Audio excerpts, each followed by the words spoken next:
I'm 32 now, and up until a month ago, I really thought I had my life figured out. Married to a man I trusted, living in a quiet little town outside Denver, working part-time at a local bookstore while raising our 5-year-old daughter Isla. We weren't rich, but we were stable.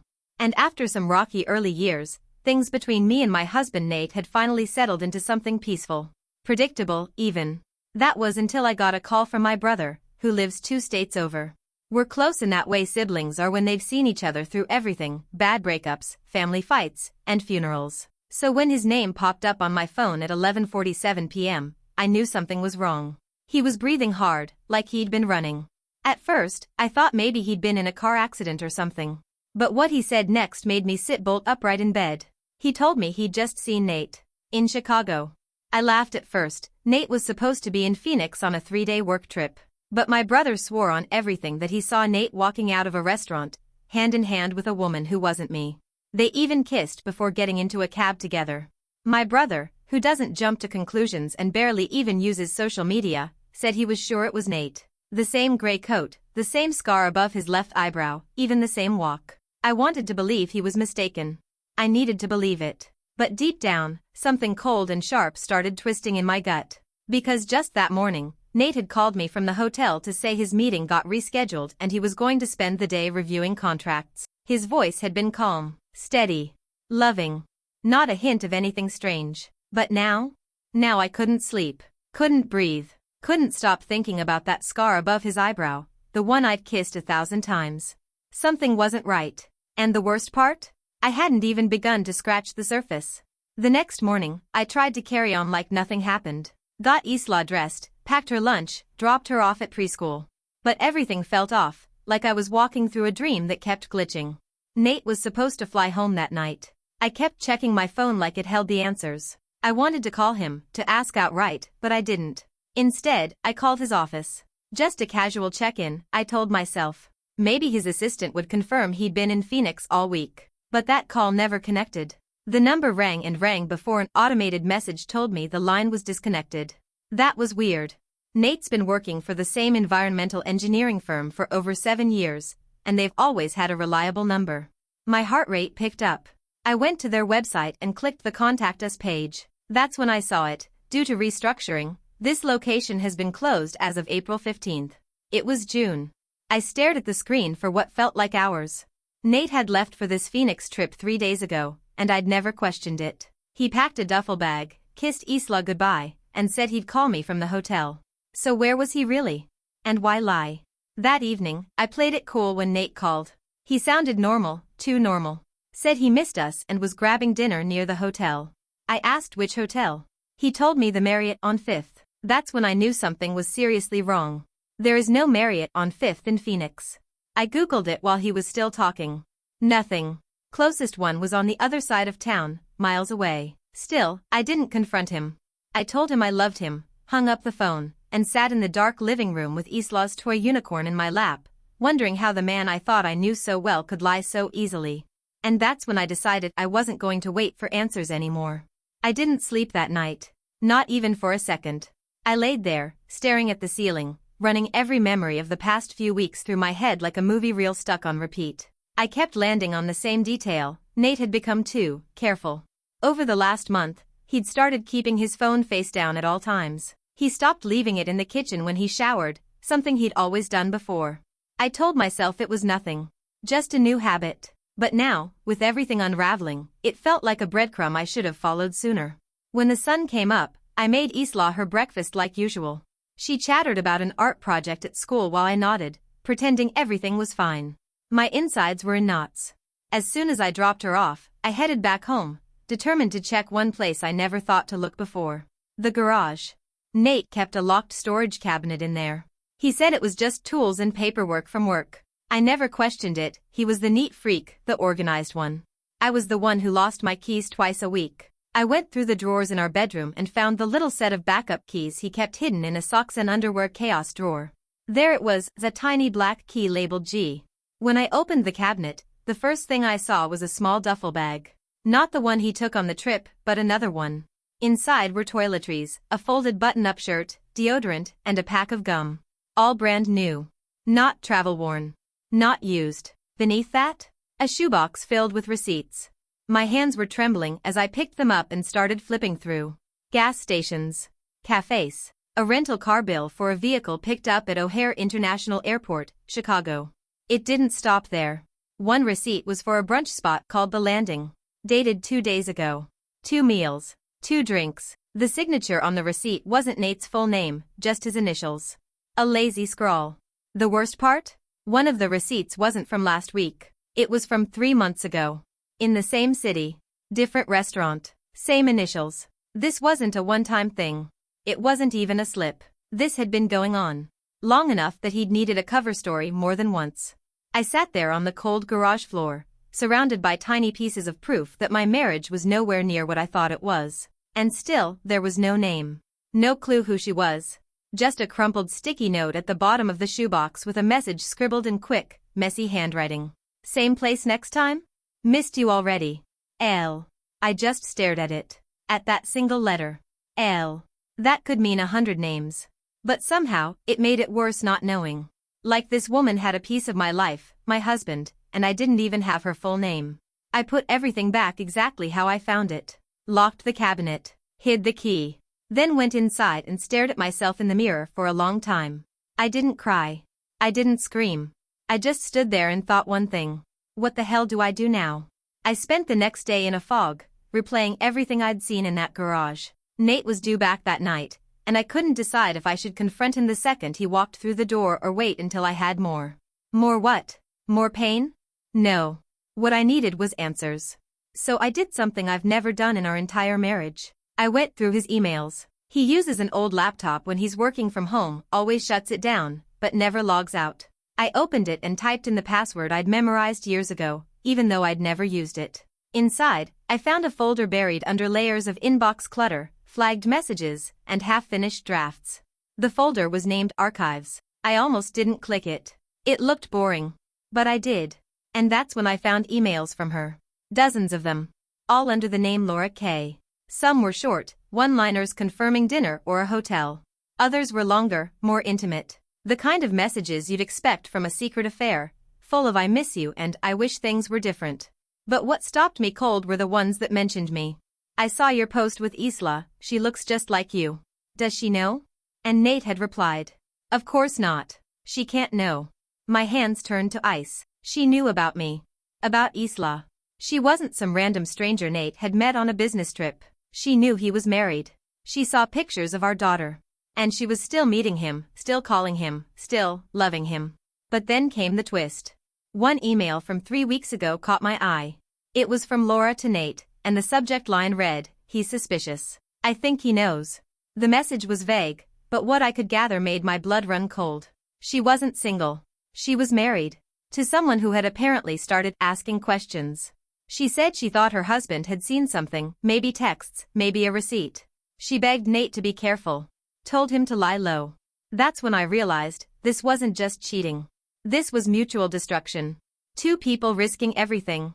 2 people keeping secrets from their families. 2 people with too much to lose. So now, somewhere out there, there was a man like me. A husband. Laura's husband. Also lied to, also betrayed. And if what she wrote was true, he was already on the scent. And that's when a new thought struck me, darker than anything before.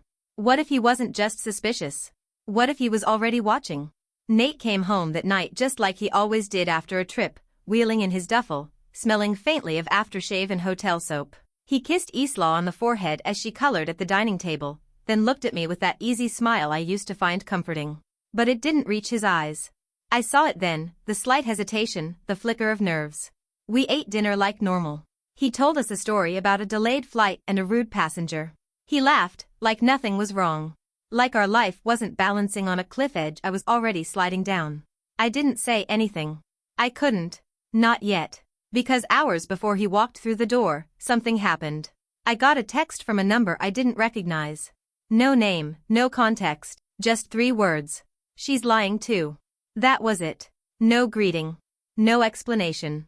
It was sent at 2:14 p.m. I read it once. Then again. Then 5 more times while my hands shook. I didn't respond. 10 minutes later, another message came through. Check the photos folder. Password is your daughter's middle name. It was from a local number, based in Denver. I thought for sure it was a scam, a setup. But my gut said something else. Something colder. I did what it said. Nate had a cloud storage folder tied to the laptop. It auto-synced whenever he connected to Wi-Fi. I'd never touched it. But when I opened the Photos tab and typed in Isla's middle name, it unlocked a hidden album. Over 50 photos. The first was of Nate and a woman, Laura, I assumed, laughing over drinks in what looked like a rooftop bar. The background was unmistakably Chicago. His arm was around her, their heads close. The timestamp? 3 weeks ago. There were photos of hotel rooms. Of the two of them kissing. Selfies. Candid shots. Even a video, blurry, shaky, but unmistakable. His voice, hers. Him calling her babe. Her saying, "We need to be careful. He's watching." That's when I knew. These weren't Nate's photos. Someone else took them. Someone who had eyes on them. Someone who knew what was happening. Someone angry. I clicked the video again and listened closely. At the end, Laura whispers something that made the hairs on the back of my neck rise. He said if he catches us again, someone's going to get hurt. And then Nate laughs, tells her, he doesn't scare me. But I was scared. Because whoever sent me that message was watching them. And now? They were watching me. I didn't sleep. Again. That night, every sound made me jump. The house creaked like it always does, but suddenly each noise felt louder, heavier. I sat up in bed long after Nate had fallen asleep, just staring out the window, the glow of the street lamp catching the trees swaying in the wind. I kept thinking about that text.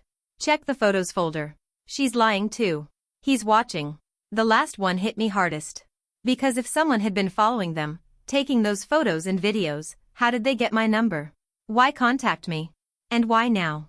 Around 3 a.m., I finally slipped into a restless sleep. But it didn't last. At 5:22 a.m., I jolted awake. Because I heard the gravel in our driveway crunch. That sound shouldn't happen. Not at that hour. Not when no one's supposed to be out there. I got out of bed and crept to the window, peeking through the edge of the curtain. There was a man, standing at the end of our driveway, still. Not moving. Just watching the house. He wasn't near the sidewalk. He was angled directly at our front door. Hands in his pockets. Face shadowed by the streetlight behind him. My first thought was to wake Nate. But I didn't. Instead, I picked up my phone and quietly dialed 911. I told the dispatcher there was someone standing in my driveway, that he hadn't moved and I felt unsafe. She stayed on the line with me until the cruiser arrived. The second those red and blue lights flashed, the man turned and walked away. Not ran. Walked slow and deliberate, like he wanted me to see him leave. But before he disappeared down the street, he turned his head toward the window. And smiled. Not a big grin. Just the faintest, creepiest smirk. Like he knew I was watching. Like this whole thing was a message meant just for me. By the time the cops came to the door, he was gone. They took a report, looked around, but didn't find anyone. Nate stumbled out half asleep during the commotion, confused, groggy. I told him someone was outside, but he brushed it off. Said it was probably a drunk neighbor or some random creep. Didn't even look shaken. But I couldn't shake the feeling that it wasn't random. This wasn't just about an affair anymore. This was a warning. And now I had to figure out, was it meant for Nate? Or for me? The morning after the man in the driveway, Nate acted like it never happened. He made breakfast, asked about Isla's school schedule, even joked about the police lights waking him up. I couldn't tell if he was in denial or just playing dumb. But something had changed in me. That smile, the one the stranger gave me, was burned into my memory. I kept seeing it when I closed my eyes. It wasn't just eerie. It was intimate, like he knew something about me that I didn't. After Nate left for work, I sat on the edge of our bed, staring at nothing, until my gaze drifted to his bag, half-zipped, tossed in the corner like always. He never unpacks all the way. I used to tease him about it. This time, I opened it. Inside was a crumpled receipt for a coffee shop. Not in Phoenix. In Chicago. Again. That wasn't a surprise anymore. But beneath the receipt was something that nearly made my heart stop. A hotel key card. It was simple, white, with a blue logo in the corner. The kind used in thousands of hotels. But what caught my eye was the small post-it note stuck to the back. Faded ink. One line. Room 414, I miss you already, Red Heart L. There it was again. That damn L.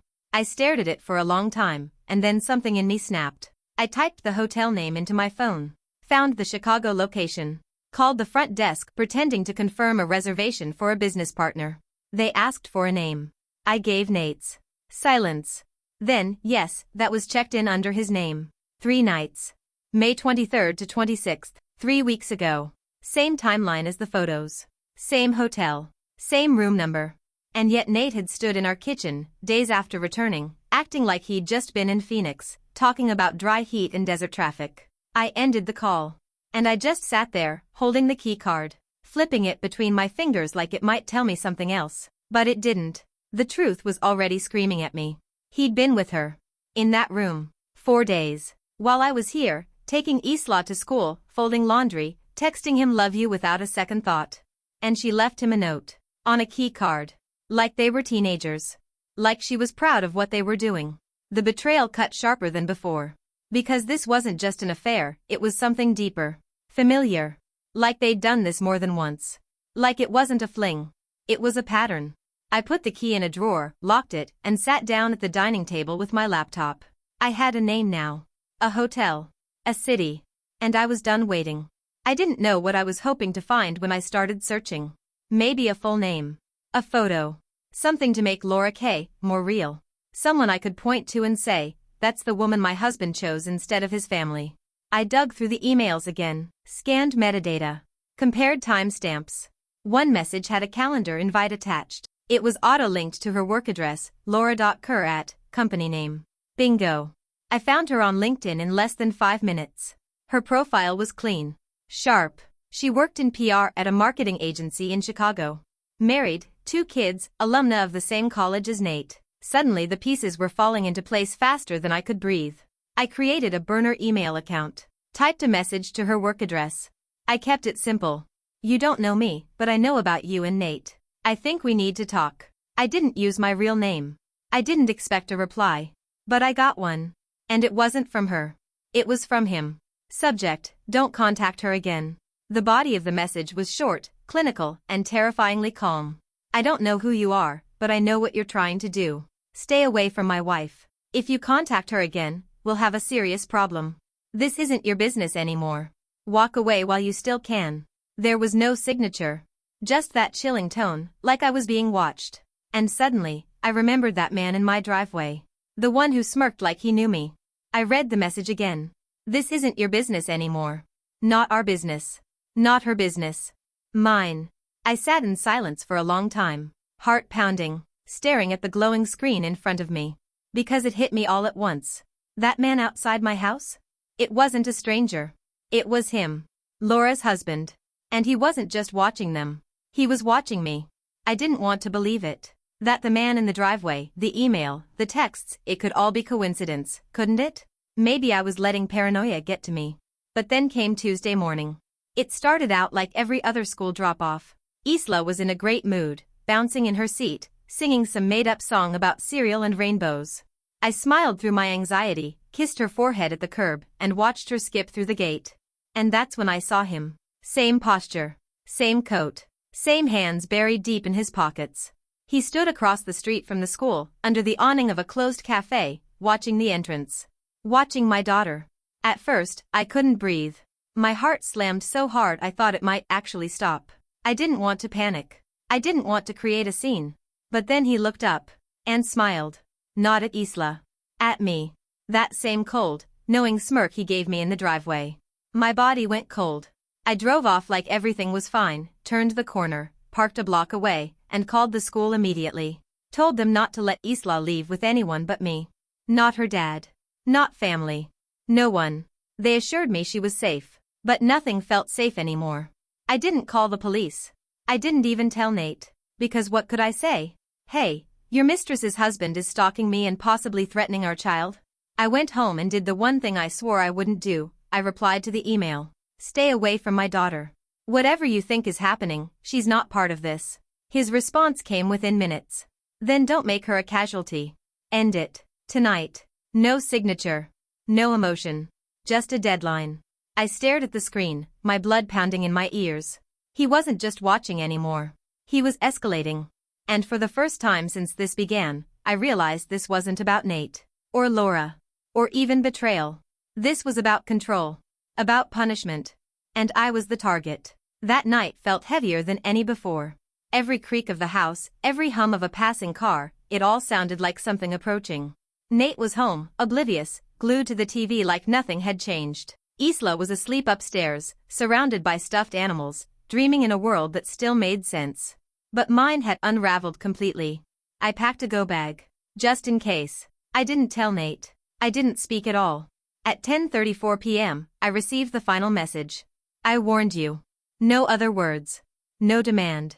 No threat. Just that. I ran to check the locks. I checked on Isla. Still safe, still sleeping. Then I saw the glow through the window. Orange. Flickering. Wrong. I threw open the front door and was hit by the heat immediately. The garage, where I'd found the shoebox, the receipts, the hotel key, was engulfed in flames. The siding on our house was already blackening, fire creeping higher, crackling with purpose. I screamed for Nate. He ran out barefoot, a phone in hand, dialing 911, shouting Isla's name as I was already halfway up the stairs. I grabbed Isla, wrapped her in a blanket, and ran outside just as the fire spread to the porch. Neighbors appeared. Sirens howled in the distance. I don't even remember how long it took for the fire trucks to arrive. All I remember is standing in the street, holding my daughter against my chest, while our home, the place I thought was safe, burned. The fire was ruled suspicious. No electrical issues. No faulty wiring. No lightning. Accelerants were found near the garage door. But there were no witnesses. No footage. Just ashes. Nate was frantic, confused. He kept saying, "Who would do this?" over and over. And I just stood there, numb, watching the flames reflect in his eyes. He didn't know. He never knew. Because this was never about him. It was about me. The wife of the man she didn't know. The woman who didn't walk away. The one who asked questions. The one who looked too deep. And now? I don't live in that house anymore. I live 2 towns over. Isla is safe. I sleep with a bat beside my bed and a camera over every door. I don't check unknown emails. I don't answer blocked calls. And I don't forgive. Some people say the past burns away with time. But I know better. Sometimes, the fire never leaves. It just changes shape.